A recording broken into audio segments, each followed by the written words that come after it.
Okay, it's John Reed, the day after Sapphire Now has completed. I'm with Brian Dennett of Enable AI. How's it going, Brian? Good. It's definitely an interesting conference we had. Yeah, we were in a whole frenzied series of meetings. The SAP Blogger program definitely hooks us up with a lot of stuff, and so now our challenge is to see if we can articulate something coherent for people who didn't get that opportunity.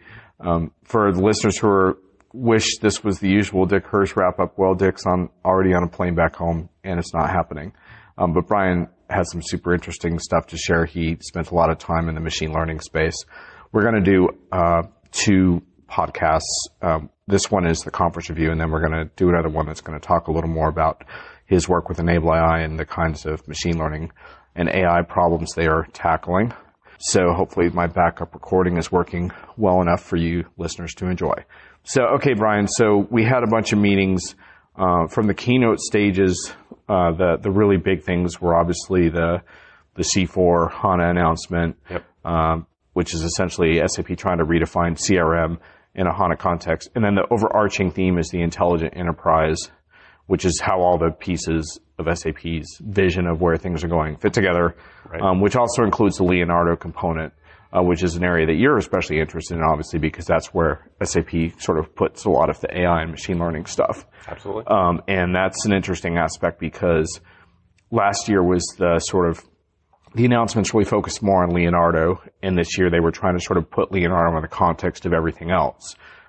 Last year, Leonardo was very difficult to understand from the keynote stage. It felt a lot like hot air balloons, like floating up into space. Agreed. So this year, I think we got a lot more clarity. But anyway, with that context in mind, we're going to kind of bounce around to some of the sort of burning questions you had and what kind of things you learned. So what was on your mind and what did you learn? Well, I think that, I definitely agree with you about the Leonardo messaging getting more clear and now starting to fit into the larger SAP ecosystem. I think the whole C4 move definitely makes sense. One thing that we're seeing as Enable AI is this shift towards the customer experience and being more brand sensitive. And so I think that's very in line with market changes. I think the things that probably got undercovered was like the master data as a service in particular was something that I think is super interesting, something that's is something I feel like SAP is in a position to take advantage of and has been for a long time. Right. And so it's cool to see them hint at it, but it'll be interesting to see how that strategy evolves over time. I worked on the MDM products, both at Colgate-Palmolive and then at Johnson & Johnson. And, MDM is just such a core part of the stack for a ERP landscape. Because if you don't have good master data, it's very hard to manage all the rest of your data. And I think that SAP is in a position to really help drive forward companies' ability to manage their master data. And so it's just a matter, in my opinion, of how aggressive they want to get with master data as a service, how complete that solution is going to be, how much are they going to get involved versus let their customers hand things off. And so I don't know if you want to jump into any details. Yeah, I'd like to dive into that more, but let's hit on a few other topics and come back to the master data as a service, because I think that was one of the sneaky, interesting announcements of the conference that some people might not have heard about because it wasn't, a press release issued on it, I don't think, and they didn't make a big fuss about it. Also, just one aside for the listeners, I'm going to issue a couple of grievances at the end of the podcast, so if you can make it to the end, you'll hear my bitch list. But don't get me in too much trouble. Yeah, these won't be Brian's axis to grind, only mine. Anyway, what other kind of questions were you looking to explore with the meetings that you had? So I think the business data network was another thing that I thought was a very interesting piece of the puzzle in terms of how SAP is trying to move forward with this shift in the landscape towards machine learning and automation and AI. I think that the Leonardo thing, again, it's starting to mature and make more sense. And so now I think it's a question of how does that fit into the intelligent enterprise? How intelligent is the enterprise actually going to get? Right. How do they intend to pull that off and bring their customers along on what will ultimately be a pretty wild ride when everyone's trying to figure out exactly how all this is going to come together and how many different areas will this be as successful as we think it might be? So why would you take a break from your startup activities? And by the way, listeners, Brian's business partner, Eddie Herman, might be well known to some of you for his Enterprise Geeks years. Why would you take a break from your working kind of shoulder to shoulder with Eddie, with clients and coding and stuff, to come out here and go to Sapphire? What were you hoping to accomplish? Well, I think that, because me and Ed are in this startup together and we do have these SAP roots, I think it's valuable to keep an eye on the enterprise. I mean, we definitely had conversations around the cost of coming to SAP conferences because, losing weeks a year is expensive for a startup. Right. But I do think it makes a lot of sense to kind of understand what the largest companies are doing, how they're thinking, how their technology vendor is shepherding them along so that we can make sure that what we're doing could make sense for those kinds of customers, because ideally SAP's customers, at least some subset of them, will become ours, and really understanding the language and the strategy and the way that they're thinking is very valuable to us. And then there's also the thing of SAP does do a relatively good job of being a thought leader and really educating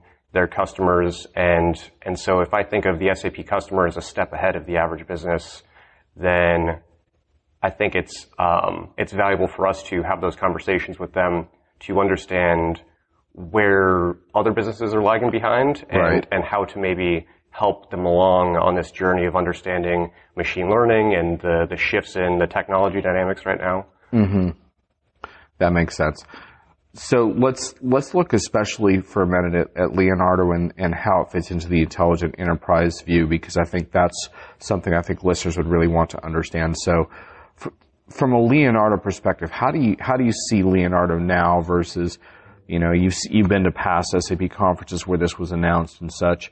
Where are we now? How would you describe it? Does it make sense? Yeah, I definitely think that Leonardo as a overarching organization and product-ish thing, I think is clear now, because if you think about it in that three-step approach of the design thinking, of it being baked into the ERP, of it being these templates, I think that does make sense. I think that now if you think about it, it's in one of those three buckets, the messaging is very clear.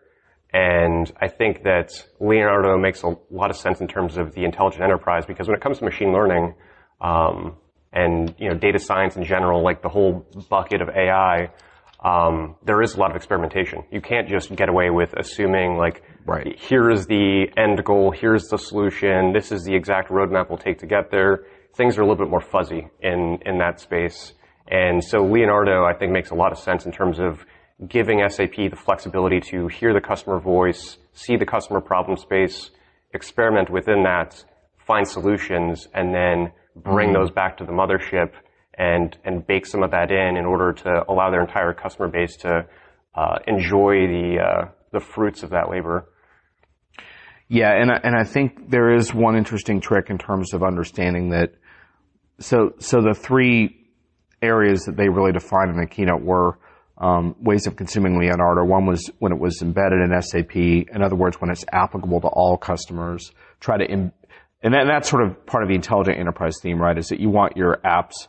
Shouldn't be something you have to buy in addition. It's like something within your apps. The second thing is industry-specific innovation kits, which they call accelerators. And that came out of the fact that a lot of companies didn't want to just sit down with a whiteboard with SAP and try to figure out what they were going to do. And so it makes a lot more sense once you're building this stuff out to reuse it and to build it into something that really helps companies hit the ground running. I think with the accelerators, they want to get companies 70 to 80% towards something. And then the third is co-innovating with customers on the platform. And I think part of that third one is delivering Leonardo services through the HANA Cloud Platform, which is now called the SAP Cloud Platform. So it's hard to be compliant all the time. Sorry, folks. But anyhow, I think that one is important as well, because that's how you're able to provide sort of intelligent services, you could say, to all applications in the portfolio.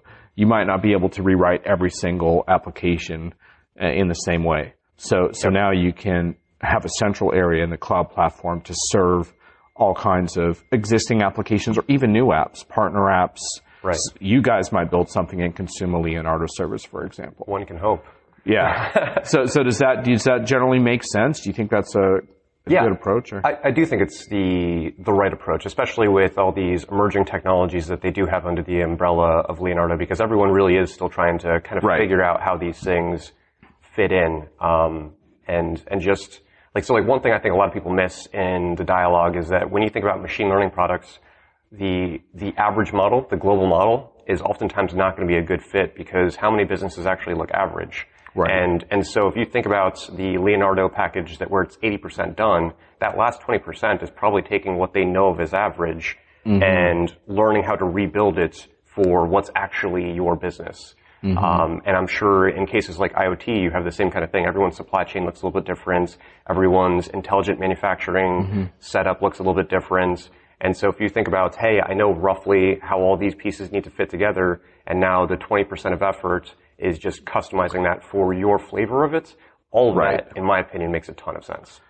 Now, you did have some interesting philosophical differences with SAP on some of this, which I was able to hear about in one of the meetings that we had together, just around IT philosophy, around should you give customers sort of essentially a machine learning library that they can use to build with, or should you essentially present them with essentially embedded smart applications that they can start using? Tell us about that philosophical difference. I would agree with using that term. I think the SAP strategy right now of having this machine learning organization that is rolling out these completely baked products, I think that makes sense to an extent. I think when you think about like core ERP, and there's like a subset of areas where things do look relatively normal. Like the example that I like to use is fraud prevention in finance. Fraud more or less looks the same probably across the entire finance industry. And so there's a certain subset of anomaly detection techniques that just kind of work. And I think that the same is true for a lot of ERP transactions, but then you have the rest of it, which really falls into what I was talking about, where you might be able to know all the moving parts and you might have an idea of the set of data points that are really going to drive decisions, but those data points will probably look different under every hood. And so I think that the big philosophical difference there is that I think SAP needs to start thinking more about empowering customers and taking more of a ML first approach where ML is baked into it and it's ready to go, and the customer can push a button and start looking at their data and start experimenting with models and seeing where the accuracy might exist. And SAP should be thinking about building the products that drive those visualizations and drive the conversations for customers to say, am I ready to build my own model? Does my own model look confident enough for me to switch over to it? And if you do that right, I think you can basically roll that out to the entire stack, and now SAP doesn't have to do all the heavy lifting. They can allow the customers to do it, and the end result will be a more accurate model. Right, and I think SAP's sort of, I wouldn't say it was a rebuttal, but what they said in response to what you said is they have some concerns around a lot of their customers' readiness to do that from the perspective of having the data science expertise internally and stuff, so that's their response. I don't think they were necessarily saying to you that they never want to go in that direction, but that was sort of where they were coming from. Yeah. They think customers kind of want this stuff more prepackaged. Right. And I do think that is true in the market. I mean, when we run around talking to potential customers, you do hear some of that. There's a lot of hesitance around it, and there's definitely a lack of skill sets. But I think that if you have someone else helping you and putting together the major components for you, there's a degree of experimentation that you can do in ML that is not necessarily that difficult. And I think that customers will learn that quickly. And once that happens, there's going to be a big demand for this kind of tooling. So the question is, how quickly does that happen? Well, and one of the points I think you made, which is a good one, is that in a certain sense, the algorithms aren't that hard, right? I mean, there's a lot of machine learning libraries out there, and you think about even TensorFlow from Google or whatever it is. Yep. It's mashing that properly with the industry components that the customer can provide, and then figuring out how you're going to action that information. Yeah, I totally agree. And I mean, like TensorFlow, I would say, is even more sophisticated than what most customer needs are for most use cases, because scikit-learn is really approaching just statistical modeling, and that does end up being sufficient for probably most of the problem space that a customer is going to deal with.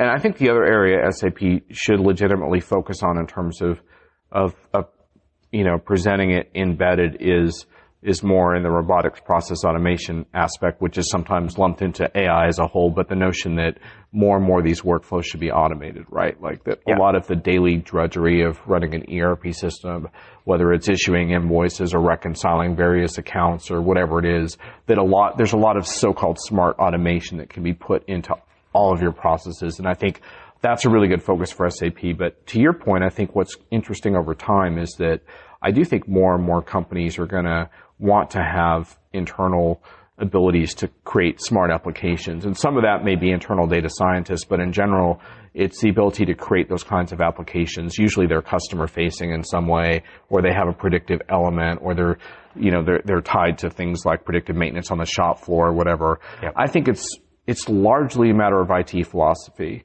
Like some companies just don't want to invest in IT in that strategic way, but I think a number of companies do, and especially larger enterprises, the kind that are SAP's bread and butter, are seeing IT as a strategic advantage. When you go into the mid-market, I think more and more, mostly you see companies that want packaged solutions that include AI, and I've heard CFOs say that to vendors. I want it all packaged up. I don't want to think about it, but I'm not saying no small companies would ever invest, because I think some will, but I think especially for the larger enterprise SAP cares about, I think SAP should really listen to your feedback there, because I think a lot of those companies are going to want to have, a machine learning team, and a lot of them already do. I mean, and when we say machine learning team, oftentimes having a handful of data scientists under the roof is sufficient for these activities. Right. Yep. So that's an interesting thing.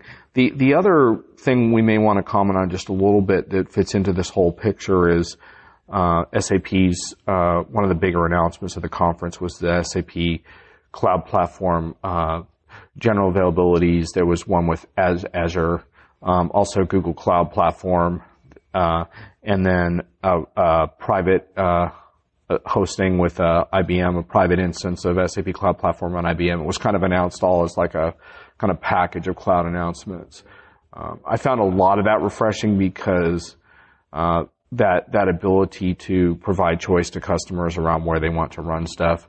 When SAP first started talking about the SAP Cloud Platform, when it was the HANA Cloud Platform, I felt it was too proprietary a vision, and I was like, do we really need another cloud platform at this point? How many do we need? Right. But so the more you can, let developers and providers work on the instance of choice makes a lot of sense to me. The questions become things like, well, they're not really all created equal, and a lot of companies are committed to one or the other, whatever, but at least there's more choice there. But when you scratch under the announcement, I think there's a lot of issues, like you were talking about the security aspects of some of that. Yeah, I mean, there's definitely a couple things that I think really need to be broken down more. I think security is one thing that we can definitely circle back to. I think what you're speaking of in terms of all these different platforms, one thing that I see and I'm concerned about is the fact that it's great that all these companies have choices, and I think if anything, the messaging needs to be made clear that there are costs to some of these choices, because when you think choice, you think I get to now pick best in breed, or I get to pick the thing that specializes in my one need, whether it's monitoring or machine learning or security. And the problem with this current strategy is I'm concerned that it's going to turn into more of a lowest common denominator, where you're going to end up picking a platform, and in order to avoid lock-in, you're going to be stuck not being able to use any of the best-in-breed features so that you have that portability. And so I think that there's definitely more thinking that needs to happen there in terms of how does SAP help customers manage the choice and allow them to take advantage of things, but give them that opportunity to still maintain the portability and the options down the road. Portability is not a no-brainer right now. Right. Yeah. And I mean, that's one thing I think is really missing from the narrative is you do have choice, but choice comes at a big cost. Moving between cloud providers is not cheap, and it is not easy. Yeah. Yeah. Multi-cloud sounds right, but when you scratch under it, it requires a lot of not just middleware, but just the ability to do that from a tooling and support perspective that just isn't there, Right, exactly. And I get that that's a hard problem, because SAP, if you think about them trying to kind of abstract that away from the customer, that's that's a lot of customization that has to happen. Every platform does have their own flavor of tools, and there are pieces that look very similar across them, but then there's a lot of things that don't. And so finding the right balance there in terms of SAP helping to create that interoperability versus allowing customers to just have the power of choice. I think that it's a tightrope to walk, but I think SAP is going to have to walk it in order to really do this strategy well. And circling back to the security thing, I've been hearing some interesting feedback about how customers, because of the sensitivity around data leaks, like Cambridge Analytica is the big fiasco that everyone's talking about, and it was essentially a handful of people that really caused this leakage. And there's debates around whether or not that's true, but the fact of the matter is, like, a handful of bad elements can really cause some issues here. And so if you think about companies trying to protect themselves from their platform as a service or infrastructure as a service provider, I think that there's improved security models that probably could happen there where SAP can help customers protect themselves from everyone, like truly have almost like a trustless strategy to this. And I think doing it at the container level is where they have to start. Right. That makes sense. So before we wrap, just want to talk a little bit more about a couple of the other things you mentioned. Matt, I want to circle back to master data management because one of the last meetings I had was it was with Christian Klein, who's a board member, a chief operating officer, and he's responsible for a broad range of things around digital transformation and portfolio and cloud, and he was the one who was pushing for this. And so when I told him that several folks like yourself believed this was kind of the dark horse announcement of the conference, the one that had so much potential, like in the long term, he was really excited to hear that because he's put a lot into it. And but what is it with master data management? Like, why has this been such a bugaboo? And is it really important, for example, to the machine learning projects that you have in mind going forward and stuff? Yeah, I mean, like I had said earlier, master data ends up being the ground truth by which you work on all your other data cleansing projects. And so if you think about data truly being the thing that allows you to drive your ML strategy, like data is the first and last step in ML. And so master data really allows you to empower your data more effectively. And so anything SAP can do there is a huge win in terms of really bolstering their ML strategy, both for themselves and for their customers. And so there is that piece of it where really getting a solid master data strategy can really move the dial. But I think the thing that for me is really interesting about this, and I don't know if SAP is really thinking in these terms, but if SAP starts walking the line of being a data broker or facilitating the sharing of data between business partners more effectively, I think that there's like a ton of opportunity there. And so I don't know if I should like really dive into like a potential vision that I see for this strategy, but I do think that there's some like really cool things, really big wins that SAP could have because of their positioning. And it does fit in with a bigger announcement SAP would have wanted us to mention, I'm sure, which is the HANA Data Management Suite announcement, where they've essentially, these aren't really new tools at the moment, though there will be new tools coming, but they've essentially pulled together a bunch of the things they built already, including the Data Hub. And to your point, I think a lot of it is assuming more responsibility for helping companies deal with this proliferation of data and all the quality and governance things that screw everything up, right? Where, I just talked to a customer yesterday who had done some predictive stuff on fairly dirty data. And so their accuracy rates were around 70% and they want it to be more like 100. So the data cleansing is going to be part of their challenge. And, you'd like to think these sexy tools can solve for that, but they can't without the underlying support. And so anyway, I think it could all kind of fit together, I think, if SAP does it right. Yeah, absolutely. So, I mean, the Data Hub thing, when they announced that, I thought that was really a move SAP needed to make. And I think the future for a lot of these activities is a huge emphasis on data pipelines. And if you think about a data pipeline, it's basically just this ongoing system that can do data enrichment and data cleansing and data harmonization. And so those are like these living, breathing systems that are strategic assets. And I think that SAP is taking the right steps to really be a core piece of that strategy. Right. Okay, so just real quick on the business data networks, because I think a lot of folks aren't familiar with that piece of the puzzle. You met with Helen Arnold Yes. I wasn't at that meeting. So why did that strike you as important? So one of the things I thought was fascinating is that until that meeting, I had not really heard of the Business Data Network. And at first, talking to Helen, I was kind of confused about the value proposition and how it fit into SAP and fit into SAP strategy. You weren't the only one based on the feedback I got from the meeting. Yes, it was a very heated discussion early on as we were trying to wrap our heads around what this was doing within the organization. But as the conversation drew on and we started to hear more about what their strategy was and how they were interacting with various other pieces of SAP, it started to kind of come together. You started to see the pieces of the puzzle. And I think that really at this point, the way that I would describe the Business Data Network is the tip of the spear. I think that the Business Data Network in many ways is this like hyper-focused organization on this idea of data pipelines and machine learning, really trying to commercialize data, really trying to turn data into a strategic asset for businesses. And in doing so, they are able to tap on the machine learning organizations and they are able to tap into the Leonardo organizations and share what they've learned. And I think the interesting thing to see as this evolves is how does that organization scale? How does that organization peel off its big wins and hand them back to the mothership? But I do think it's the right strategy. I think there's like a huge opportunity there in terms of having this organization running around, getting people to understand what data they have, how they can use that data better. It really does in a lot of ways sound like the Leonardo pitch. They're just hyper focused on this idea of data and data pipelines and machine learning, and it'll be very interesting to see where that goes. Cool.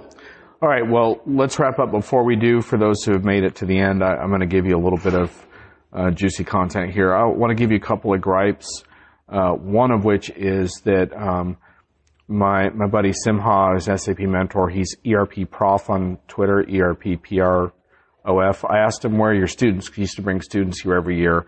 Well, as it turns out, SAP isn't supporting that aspect of the initiative anymore. And it's a little weird and frustrating for me. University Alliance has been moved under marketing, and I don't know if that's the reason for the change. But what I got to say to SAP about that is that there's something screwed up and stupid here, because if you don't think that bringing students to this event is good marketing for you, you're out of your freaking minds. So fix this and get the students back to this event and get Simha back involved, because this guy and his colleagues at universities, his other professors, are doing a stellar job of preparing the next generation of workers for SAP. So SAP's got to fix that. Number two, I talked to a bunch of SAP mentors in the analytics space, and the roadmap issues are in the analytics space. Aside from the analytics cloud, everyone knows that's the go-to.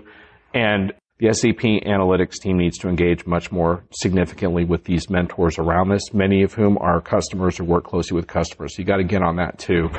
So with that in mind, that's just my gripes, not Brian's. So take it up with me if you have a problem with it. And then let's just wrap up with, I'm going to challenge you to give SAP a letter grade on the conference, and why.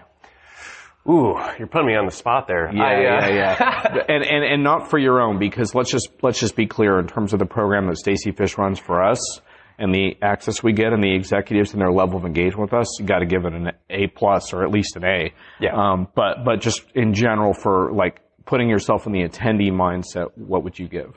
Yeah, for the attendee, I mean, I would probably give them something like a B+. I think that they are doing a great job of showing the customer what the future is going to look like and really trying to bring them along this journey. But I do think that there's areas where they could be more clear, where they could highlight some of the pitfalls a little bit more. I think that there's certain areas like the master data as a service where it just deserved a little more attention than it got. But all in all, I do think that SAP is going in a good direction, and I think that their messaging is pretty solid in terms of letting everyone in on what that looks like. And I'm gonna give a B-, and I'll explain that grade in a second. But I will say that for listeners, that there's a lot of content on Diginomica hitting on various aspects, and I met with all the major user groups, including the international Sugan leadership that was here, and there's an article about that up already. So I have a lot of user group feedback. I spent a lot of time on the S/4HANA public cloud piece of it, which I think SAP has made some progress on, and I'll be writing more about that. The reason I give a B- is I agree with everything you've said. The reason I lower the grade a little bit, in my view, is just because I wanted to see more inspirational customer stories featured in the first day and second day keynotes. They did do that on the third day, but the problem is that on the third day, a lot of people are not paying attention and are gone. And I told the SAP leadership team this as well. I just felt like they did a little too much explaining in the keynote. You can always explain your roadmap, but what you can't do when you're not at Sapphire is inspire your customers by showing them other customers that are kicking ass along the path and doing great things. And I think they really missed an opportunity there because they have those people now. Yeah. A couple years ago, they didn't have them. Yeah. So I think that was a big missed opportunity just from a sort of messaging standpoint and stuff. But anyhow, it was a good show, and we'll see what happens next. So if you want a little more content, we're going to tape a podcast that I think will be considerably shorter, where we're going to dig in a little bit to Brian's machine learning interest. So thanks for joining us, Brian. Thanks.